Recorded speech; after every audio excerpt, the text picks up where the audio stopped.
estado a veces Fernando y yo somos muy necrófilos.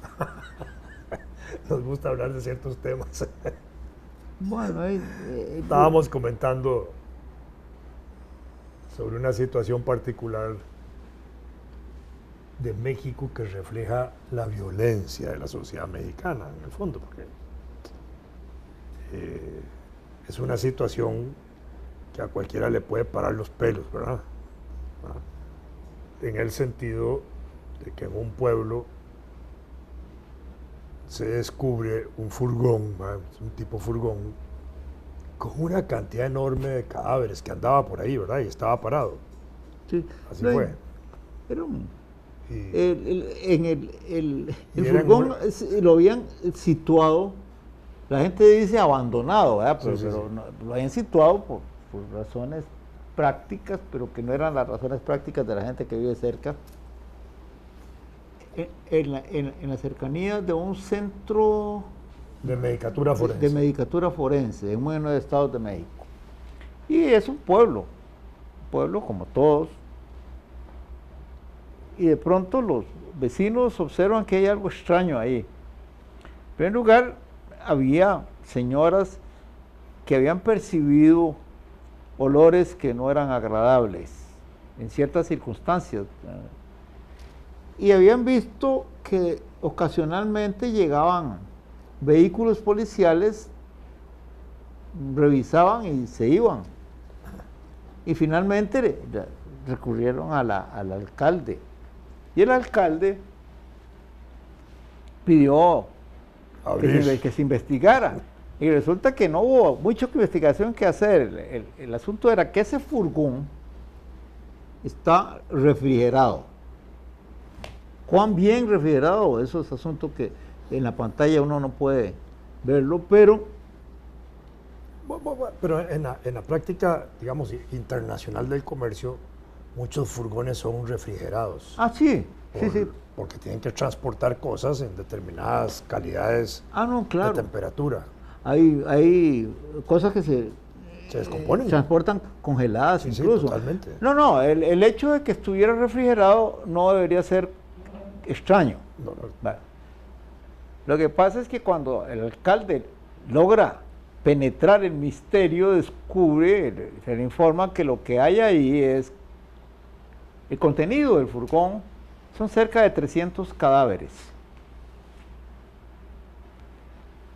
que están a la disposición de la Fiscalía del Estado correspondiente, pero que no se han podido introducir en ese centro medicatura forense por alguna razón, es reciente, de reciente construcción, lo que sea. O por espacio. Bueno, de pronto no tienen para atender 300 cadáveres. Claro, pero entonces lo terrible es pensar que la gente que vive ahí cerca descubra que eso está ocurriendo y desde luego podrían pensar, si hubiera sido piña congelada, nadie diría nada. Pero es que es muy raro, ¿verdad? Muy raro. Y entonces, de ahí, claro, empezó el escándalo y la Procuraduría decidió trasladarlo a otro lugar, cuya alcaldesa ahora sale corriendo y empieza a exigir que se lo lleven para otra parte. Y finalmente se descubre que hay un segundo furgón que anda por ahí dando vueltas con un número similar de cadáveres. Y dice uno, pero ¿cómo es eso, verdad? Y nadie sabe, hasta donde yo pude ver, nadie sabe qué va a pasar con eso. No, lo triste de esos furgones de la muerte es que México ha sido un país que ha sido denunciado públicamente por desapariciones y desapariciones masivas de estudiantes y de población campesina y de distintos grupos, donde no hay respuesta de nada institucional, ni del ejército, ni de nada. Y a veces tratan de pintar esas situaciones como si fueran resultado de luchas de narcotráfico, cosas así, que tampoco lo es. Entonces uno dice, y cuando aparecen furgones así, es como para conmover verdaderamente la opinión pública y la sociedad. Porque uno puede entender, digamos, que ante una tragedia por alguna situación de la naturaleza o alguna particularidad, de pronto una morgue no de abasto. No de abasto. Yo recuerdo, cuando estaba yo embajador en Venezuela, y un día un periódico saca una pila de cadáveres, ¿verdad? Una pila de cadáveres en la morgue de Caracas. Y aquello fue un alboroto, ¿verdad? Porque el gobierno de Chávez en ese momento dio órdenes de que ese tipo de fotos no se volvieran a publicar, ¿verdad? Y metieron ahí una mano dura para evitar publicación de esa, pero no era el tema. El problema es que ahí era la violencia diaria que había. Entonces, eso fue el resultado de los muertos de un fin de semana, viernes, sábado y domingo. Entonces habían como 50 o 60 cabezas, y ahí los muertos eran así por montones diarios. Y claro, no daban abasto, ¿verdad? Y dio esa situación, pero cuando hay furgones que se supone que acomodan a la gente ahí para tenerlos acomodaditos y llevárselos para otro lado, eso sí es patético. Sí, y grave. Es tremendo. Y claro, uno dice, bueno, uno se conmovió cuando leyó historias más o menos bien asentadas sobre las barbaridades que hacían los mongoles en sus invasiones. Hay un libro de Caaré en el cual describe las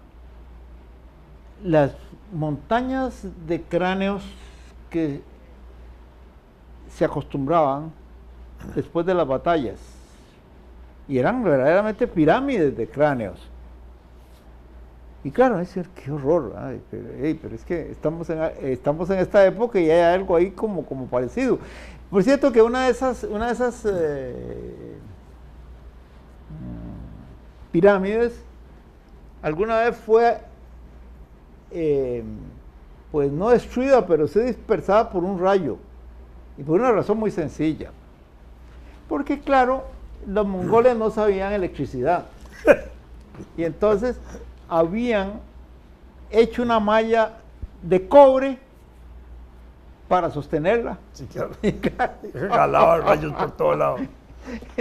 Entonces, pero eso uno pensaba mientras leía, pero qué barbaridad, qué horror, qué siniestro.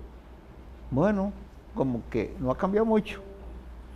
Yo viví en la Unión Soviética cuando existía, en el año 65-66, siendo un muchachillo recién salido del colegio. Y en esa estancia ya nos llevaron una vez a conocer en Bielorrusia un campo de concentración que habían desarrollado ahí los nazis. Y la característica de aquella experiencia es que en ese campo de concentración habían enterrado tanta gente, ¿verdad? Miles, que nos decían que la tierra se movió casi por 15 días. Habían enterrado hasta gente viva, no solo muertos, ¿verdad? Y eso era impresionante, porque estar ahí era casi sentir aquello, ¿verdad? Sobre todo uno impactado, impresionado del ambiente antiguerra. Acababa de pasar la guerra 20 y pico de años atrás, y la gente ahí de la localidad tenía aquella situación como un camposanto, digámoslo en el buen sentido nuestro de la palabra, con un respeto enorme, pero el drama que había alrededor de la explicación de aquello era impactante, sí, claro. Porque uno no podía imaginarse eso, es decir, y ahora en 1965-66 eso no se movía, pero dijeron, aquí se movió la tierra casi 15 días, se movía la tierra ahí. No, es terrible esa Canadá. Entonces es igual con este tipo de cadáveres y con ese tipo de cosas, porque a veces en esas situaciones de violencia de pronto queda alguien con vida todavía. Bueno, y sí. lo clavan ahí. Sí, claro. Hay no son muertos, todavía pueden medio muertos. Por lo menos un relato de Tolstoy sobre la guerra en el Cáucaso, en el que le pone acento sobre esa cuestión de lo terrible que es el campo de batalla a posteriori, ¿verdad? Sí, claro. Y no es nada glorioso. Ningún campo de batalla. Cuando uno ve las pinturas en los museos de los campos de batalla con sus muertos y sus dramas, es impresionante. Sí. Porque hay muchas pinturas en grandes museos que retratan grandes batallas y uno ve el drama de los muertos y de los heridos en esas pinturas. Y sin embargo, y eso es que es una pintura, pero la realidad ha sido terrible. Y los traumas que les quedan a los soldados. Los Estados Unidos, me imagino que otros países harán lo mismo, cuando regresan soldados de esas batallas horrorosas, los meten en clínicas, sí, claro, para adaptarlos nuevamente. No, tiene que ser, Sí. si no sería terrible. Pero claro, ¿cómo se sobrepone a alguien a ciertas vivencias? Es inimaginable, es que uno vive, aun las personas que tienen en este momento la vida más azarosa, normal, no, están muy lejos de... las descripciones de los campos de concentración en Europa son terribles. Y El luego, holocausto no fue solo judío, no. fue también de armenios, fue de otros pueblos, de todos los pueblos europeos. Sí, hay unas historias contadas por testigos que no son judíos, porque las que cuentan los judíos son importantísimas. Primo Levi, por ejemplo, debería ser de lectura obligatoria, ¿verdad? Kertész. Pero también hay uno, por ejemplo, Semprún, el que fue ministro de Cultura de España. Él describe su estancia en el campo de concentración y las cosas que, a pesar de que es como muy mesurado, diría yo, es tremendo lo que cuenta. Y hay Solo, en ese momento, solo la violencia que significaba entrar a un campo de concentración, un grupo familiar. Ajá. Y que en el momento en que entran el hombre para un lado, la mujer para otro y los niños para otros. A partir de allí. Sí, no. Y hay una cosa que a mí me sorprende, yo no entiendo cómo hay estos grupos que llaman los negacionistas del holocausto, y entendido que no es solo los judíos. En la red uno encuentra una película tomada en 1943, no en un campo de concentración, sino en una reunión fastuosa de emergencia que hicieron en Poznan, Posen en alemán se llama, en Polonia. Himmler convocó a toda la plana mayor de las Fuerzas Armadas y del Partido Nacional Socialista a una reunión, pero era tanta gente que tuvieron que hacerla 2 veces. No es que hicieron 2 sesiones, sino que el mismo montaje se hizo 2 veces para que todos oyeran lo que él iba a decir. Y el desgraciado hizo filmar una de esas sesiones, porque la otra iba a ser igual. Se conservan fragmentos de esa película, y hay uno que se puede encontrar en la red, que es el periodo como de 5 minutos y cuarto que él le dedica a un tema. El motivo de la conferencia era que en ese momento se perfilaba un vuelco en la situación militar y la derrota se veía como posible, pero no se decía, sino que ya sabía. Entonces, le tenían miedo a la posibilidad de que dirigentes nazis y militares empezaran a pactar con el enemigo. Y esa conferencia tenía como propósito advertirles que no les convenía hacerlo, porque el enemigo no les iba a perdonar muchas cosas. Y entonces ahí en ese fragmento, y está el texto en inglés y en alemán, se oye donde Himmler está diciéndoles que no se hagan ilusiones, porque el proyecto de exterminar al pueblo judío no se puede ocultar. Y entonces uno dice, hay que verlo, realmente es conmovedor, ¿verdad? Porque es la confesión del holocausto más clara que podía haber. Claro. Y yo no sé, como que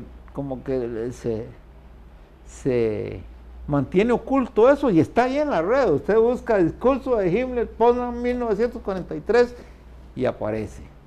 Es horrible, porque es delante de todos los asesinos y el asesino mayor, el segundo asesino mayor, por decirlo, ¿no? Advierte que tienen que tener conciencia de que lo que han hecho es tan terrible que no va a ser perdonado por ningún enemigo. Sí, claro. Qué horror, ¿no? Y hay negacionistas. Ellos dicen, ¿cómo? Y esa película no puede ser fake. Ahora, a mí lo que me sorprende de todo esto es que ha habido como un resurgimiento de la literatura fascista. Sí, claro. De la exaltación de los líderes fascistas. Haciendo biografías, no importa, pero de pronto uno se encuentra ahora en las librerías 6, 7 libros sobre Hitler, sobre su figura. Aparte de otra literatura paralela sobre los nazis. Y no es solo la literatura que critica, es la literatura que también exalta. Exacto. Es que y esa es la que se ve mucho en la red. Ustedes saben, en la red pesca uno mucha cosa horrible incluso costarricenses. Y responde incluso a las situaciones políticas que hemos venido viendo de cambios en el comportamiento de los electorados en distintas partes de Europa y en todas partes, hasta en Costa Rica, donde ya hay grupos filofascistas y no fascistas que se exhiben como tales, ¿verdad? Y dice, esta cosa, ¿de dónde? ¿Dónde está ese sustento? Sí, no. ¿Dónde está ese sustrato? ¿Dónde nuestra cultura, nuestro proceso educativo ha fallado para que esto germine? Como hablábamos en un programa anterior de las cosas que germinan en el tiempo. Sí, sí. En este momento en Polonia prohíben hablar del holocausto. En la democracia, Sí.